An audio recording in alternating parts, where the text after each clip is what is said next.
Iniciando a conversa de redação, participação do Eduardo Costa, do Júnior Moreira, da economista Rita Mundim e do cientista político Malco Camargo. Você, ouvinte da Itatiaia, também pode participar, opinando pelo WhatsApp do jornalismo, 99996-7074. 99996-7074. Você manda sua opinião em mensagem de texto. Não se esqueça de colocar o seu nome, o bairro ou a cidade de onde você está falando. Belo Horizonte pode liberar a volta do público aos estádios. Reunião na tarde de hoje. A capital mineira está com queda nos 3 índices que medem a pandemia. Betim já se antecipou e autorizou a volta da torcida no jogo de sábado entre o time da cidade e o Democrata de Governador Valadares. Júnior Moreira, está na hora? O momento é propício. Bom dia para você mais uma vez. Bom dia, Eustáquio. Bom dia para os ouvintes da Itatiaia, bom dia para todo mundo. Olha, para mim sem polêmica, Eustáquio. Eu venho falando já há algum tempo, o protocolo está pronto. E esse protocolo me pareceu muito bem construído. Basicamente, as pessoas vão ter que apresentar o cartão de vacina, comprovando a imunização completa, né, de 1 ou de 2 doses, ou então a comprovação ali que esteve infectado entre 15 e 90 dias, a temperatura será medida na porta do estádio, ou seja, são os protocolos que a gente precisa e a quantidade de público será menor. Então está tudo certo, a reunião acontece logo mais. Tentei pescar ali entre os interlocutores do prefeito Alexandre Calil qual é o sentimento dele, não consegui, mas a semana passada ele já falou que estava na hora, né? Então é esperar para ver, e se o comitê vai deixar, né? Mas tudo indica que deve ser liberado sim esse público no estádio. Acho que não vai ter erro não, viu, Eustáquio? Está na hora, Rita Mundim. Bom dia mais uma vez. Está na hora, né, Eustáquio? É evolução, a vacinação avança, a velocidade da vacinação avança. Eu acho que é isso aí. Vamos caminhando para frente e sempre. Para você, Malco Camargo, estamos felizmente num caminho sem volta, no sentido de que as atividades serão liberadas e poderemos controlar a pandemia? Bom dia para você. Bom dia, Eustáquio. Bom dia, Rita, Eduardo, Júnior, demais ouvintes da Itatiaia. Sem dúvida, né? Parece que agora é um caminho sem volta. E é um alento, né, para a minha tristeza ao ver o Parque Olímpico sem torcida. Acompanhar o quadro de medalhas do Brasil já é difícil e acompanhar as Olimpíadas sem torcida fica mais difícil ainda. Mas, felizmente, temos algumas alegrias, como tivemos na noite de ontem, né, com o surf, que façam que a gente tenha mais prazer em acompanhar esses tempos difíceis. E é importante dizer também a volta do passaporte sanitário, né? Ele já começa a funcionar, uma vez que será exigida a vacina para aqueles que querem comparecer ao estádio. Eduardo Costa, imagino também que você acha que o momento é propício para a volta dos torcedores aos estádios. Bom dia. Bom dia para todo mundo. Essa unanimidade entre nós reflete o estado geral da nação, né? Graças a Deus. As notícias boas, esse RT a 0,90 é uma bênção. Saber que o prefeito do Rio confirmou ontem à noite que se não houver contratempo, em 3 semanas, ele fecha a vacinação de até 18 anos de idade. Saber que a Anvisa está recebendo o Butantan para discutir liberação da vacina para quem tem menos de 18. São tantas notícias, tantas coisas boas. E o prefeito da cidade, que já disse várias vezes que ele só anuncia fechamento, que para abrir não precisa, então, que é o comitê que abre, mas se ele chamou os dirigentes Atlético, Cruzeiro, América e tal para uma reunião, é evidente que ele não vai chamar para falar, não, vamos abrir em setembro. Vai anunciar. E vai chegar numa boa hora, né, seu Eustáquio? Porque tem dirigente de clube aí precisando de um aperto, a torcida gritando e xingando o cara de perto, fica melhor, não? E eu faço um apelo ao comitê, que tem, todo mundo respeita, que tem zelado, primado pelo cuidado, para maneirar nos protocolos. Por exemplo, o dono de um restaurante reclamou comigo, pelo protocolo, você não pode ir com a namorada, você não pode ir com o solarista, porque não pode ficar 1 metro um do outro. Isso é feito para ser burlado. Minha irmã foi num restaurante ali da Zona Norte, região da Pampulha, não vou dar o nome, não queimar. Domingo ela ficou 1h30 esperando para ser servida. Tamanha quantidade de gente. Outra coisa, um produtor de eventos, eu falei, eu queria ir, amigo, vai dar para respirar agora com os outros? Eu falei, Eduardo, eles fizeram protocolo de que quem quiser fazer uma festa tem que, 48 horas, pagar exame para todo mundo que está convidado.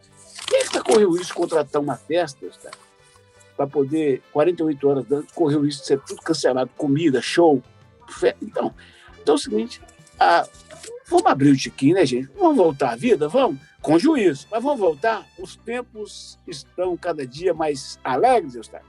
Eduardo, mas por outro lado, olha só que caso. Militar saca arma contra pessoas que o questionaram por estar sem máscara aqui em Belo Horizonte. É por isso, Eustáquio, que eu vou morrer contrariando muita gente que gosta de mim e reiterando que sou contra a arma, em qualquer circunstância. Mas policial precisa de arma. É verdade. Mas tem muito policial com sofrimento mental. O policial faz parte do nosso contingente de humanos. E nós temos muita gente com sofrimento mental. Ainda mais o policial, que vive a vida inteira sob estresse. Ainda mais esse, que já é da reserva. Mas imagina, meu. Ele entrou numa clínica, a moça falou, o senhor poderia pôr a máscara, por favor? Eu não ponho, vai isso, vai aquilo. Entrou um mecânico que estava por perto, falou, senhor, respeita a moça. Falou, repete que eu vou encher sua cara de bala. E sacou o revólver. É simplesmente inimaginável, inacreditável, inaceitável e digno de uma grande reflexão. O Malcolm falou que a gente precisa de algumas coisas boas para ver, né? Ver o moço do surf chorando, isso suaviza um pouco o coração da gente. Mas cada coisa que a gente vê é difícil acreditar. Nós estamos no fim do mundo, senhor. João, como é que você classifica um caso desse? Eustáquio, eu costumo dizer, e eu acho que isso é meio que consenso, que toda profissão, né, tem pessoas boas e pessoas ruins, né? Tem jornalistas bons e ruins, tem padre bom e padre que não é tão bom assim, e o mesmo acontece na área militar, né? Essa atitude de ontem, desse militar reformado, só me mostra o profissional que ele foi, porque um dos pilares da polícia militar é a disciplina e hierarquia, né? Naquele momento ali, a disciplina mandava, a lei manda, enfim, as questões de bons costumes, de convivência, tudo isso mandava que ele usasse a máscara, né? E aí, no momento que é interpelado e é, né, informado que ele precisava usar essa máscara, ele simplesmente tira uma arma do lado, né? E fala que vai encher a cara da pessoa de bala. Isso só me prova que em todo lugar tem gente boa e gente ruim. Esse aí me mostrou com essa atitude que, enquanto ele trabalhava, era um péssimo policial militar. E para você, Rita Mondinho, como classificar esse caso? Olha, é a questão do limite, né? Aqui no Brasil, muitas vezes as pessoas se empoderam no cargo. Então, como o cargo, né, nas forças de segurança te dá poder de prender, né? Muitas vezes as pessoas misturam as coisas. Misturam o limite do cargo com o limite do bom senso. Então, o cara reformado, né?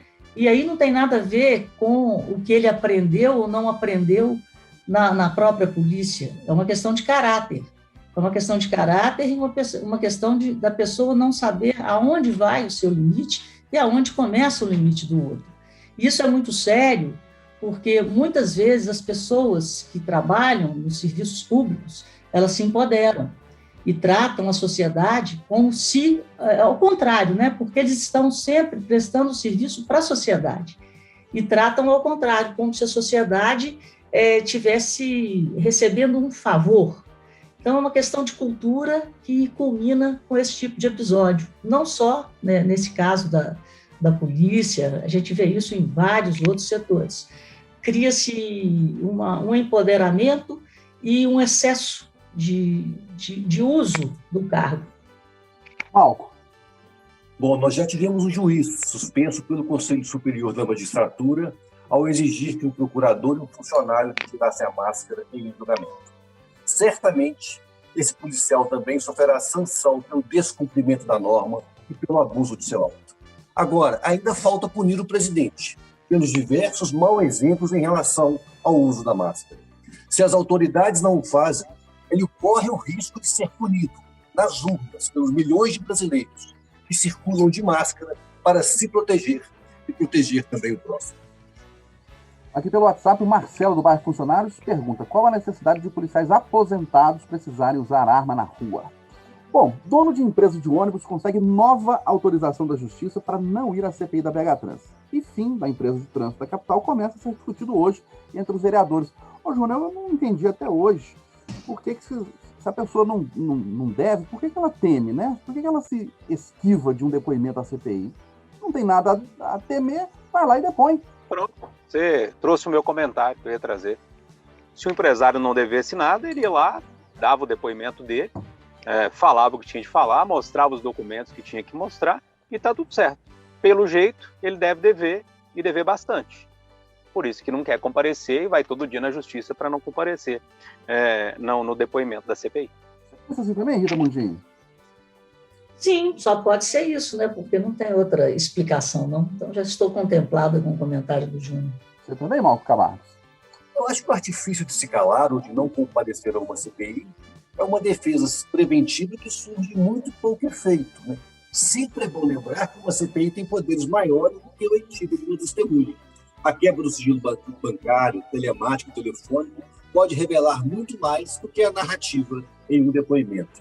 Ademais, é bom lembrar também que a CPI encaminha seus achados ao Ministério Público, que também fará uso de seus poderes investigativos para apurar os fatos. Ou seja, é melhor ir e é melhor falar, porque se tem algo errado, se tem algo a ser escondido, certamente será revelado pelas instâncias investigativas. Eduardo, mais uma vez, assim, o empresário consegue autorização da Justiça para não comparecer à CPI. E a gente não conhece os empresários, tem os donos de empresas de ônibus de Belo Horizonte, né? Eu vou começar com a última fala do Malco e vou me permitir, com a sua anuência e com a sua generosidade, de terminar com uma pergunta para o Júnior. Pode ser? Olha, Eduardo Costa, você tem carta branca aqui. O Malco diz que tudo que tiver que ser será revelado. E essa é a minha crítica à CPI. Eu sei que a política perpassa a nossa vida. Está no legislativo, no executivo, no judiciário, no jornalismo. Agora, quando se fala político, é sinônimo somente de legislativo, de Câmara Municipal, de Assembleia e de Congresso. E a política está criminalizada. Todo mundo chama político ladrão, safado, o tempo todo. Então, eu não gosto de falar mal do legislativo, ainda mais da Câmara Municipal e, sobretudo, quando ela está trabalhando, porque a CPI é um trabalho. Mas sabe, eu não posso aceitar que uma CPI que mal começou toma uma decisão com a anuência do prefeito, que deveria ser investigado. O prefeito e o presidente da CPI sentaram para fazer um acordo para acabar com a BH Trans. Acabar com a BH Trans, como se isso fosse a solução. Agora, eu podia falar 3 horas, mas eu vou encerrar o meu raciocínio fazendo uma pergunta para o Júnior. O Júnior, estou enganado ou o presidente da CPI que negociou com o prefeito o fim da BH Trans e a criação do serviço municipal nos moldes que tinha em 1978, respondendo uma pergunta sua, falou que trocando a BH Trans pelo serviço, a melhora não vem tão cedo. Quanto tempo ele previu, Júnior? 15 anos. Então, senhor Eustáquio, aí eu não vou aguentar. Outra coisa que eu também não entendo, se tem problemas na BH Trans, por que extinguir a BH Trans e não resolver os problemas que existem lá e manter o mesmo nome, a mesma empresa? Bom, são dúvidas que ficam. Ô, Jonas, você trouxe hoje uma reportagem no Jornal da Itatiaia mostrando as dificuldades dos mais pobres com a escalada do preço dos alimentos e do gás. Pois é, Eustáquio, essa reportagem me deixou muito tocado, sabe? Em parceria com a Amanda Antunes e o Renato Rios Neto, eles que frequentam muito a periferia de Belo Horizonte, da região metropolitana, né? Eles escolheram alguns desabafos de pessoas que estão com dificuldade de viver, estão com dificuldade de comprar as coisas, de comer, enfim, de estar ali no seu dia a dia fazendo as coisas básicas, né? Ninguém está falando de luxo aqui não, viu, gente? As sonoras, as falas que chegam dessas pessoas são falas de pessoas que estão falando de comida mesmo, né? De alimentação, do preço do gás, do preço da carne, enfim, uns querendo ir embora. É lógico que tem alguns que têm muita esperança, isso também enche o coração de esperança, né? Falando e até cantando, né? Falando que a vida vai melhorar. Eustáquio, isso só reforça, e essa reportagem que eu fiz só reforça o que eu venho falando há um tempo aqui no Conversa de Redação, que tudo que aconteceu durante a pandemia, né? É lógico que os preços já vinham ali com sentido de subir um pouquinho antes da pandemia, mas a pandemia aflorou tudo, né? A demanda, a busca ali por mais produtos, com auxílio emergencial, a gente tem toda aquela questão da demanda externa também, o aumento do dólar, tudo isso são diversos fatores, né?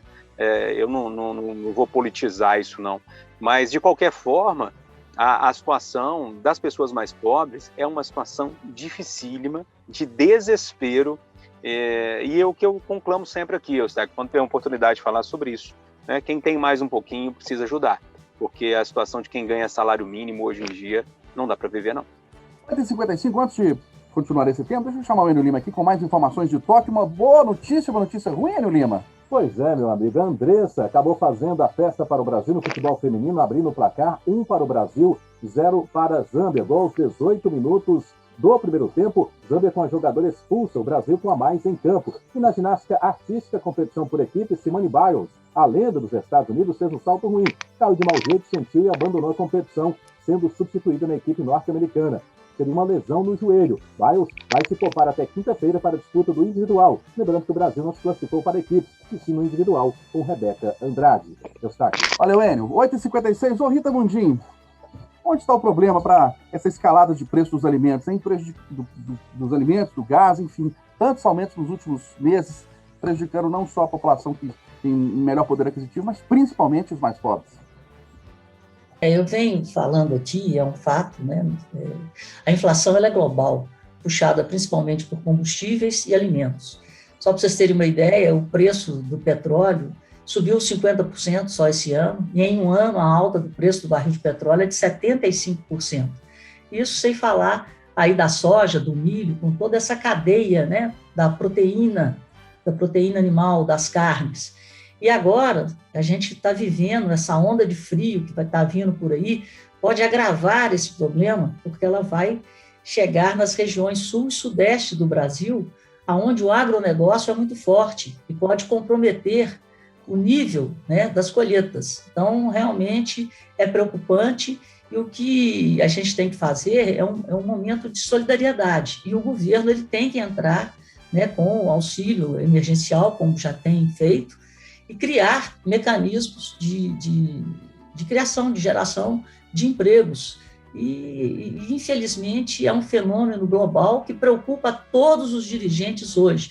É uma preocupação do Joe Biden, o Joe Biden mesmo, ele próprio está conduzindo um estudo para entender essa desordem nas cadeias produtivas, ele está pressionando as petrolíferas para aumentar a produção, que já aconteceu no domingo atrasado. Então, é um fenômeno global que, infelizmente, pega mais forte no Brasil. Repito, porque aqui, além do preço das commodities, a gente tem tido um preço do dólar, um aumento do dólar em relação ao real. Sofremos duplamente. Mas os preços começam a atingir um patamar de estabilidade e a produção de petróleo está sendo aumentada. Portanto, os sinais para frente é de que possa haver uma desaceleração da inflação. Essa é a notícia boa. Mas, infelizmente, essa frente fria está causando aí um aumento das incertezas em relação aos alimentos. Oi, João. Rapidinho, é porque o nosso Rômulo Ávila, repórter do site da Itatiaia, me lembrou aqui que a reportagem está lá no site da Itatiaia. Se alguém perdeu, acho que vale a pena ouvir para entender o que o nosso povo mais pobre está sofrendo. Ô, Malca Marcos, políticos têm possibilidade de reverter esse quadro? Ou é mais do ponto de vista econômico mesmo, do ponto de vista global, como destacou a Rita, hein? Eu tenho um trabalho publicado escrito chamado Do Bolso para as Urnas. É como que a economia impacta o comportamento das pessoas, né? E a inflação, quando chega aos produtos essenciais, compromete o poder de compra do trabalhador, que passa a responsabilizar o governo pela sua situação. Então, hoje, o presidente lida com dois grandes problemas que comprometem a sua popularidade. De um lado, o impacto da Covid na saúde e, de outro lado, o impacto da inflação no bolso das pessoas. Final do Jornal da Itatiaia, primeira edição desta terça-feira. Ótimo dia a todos!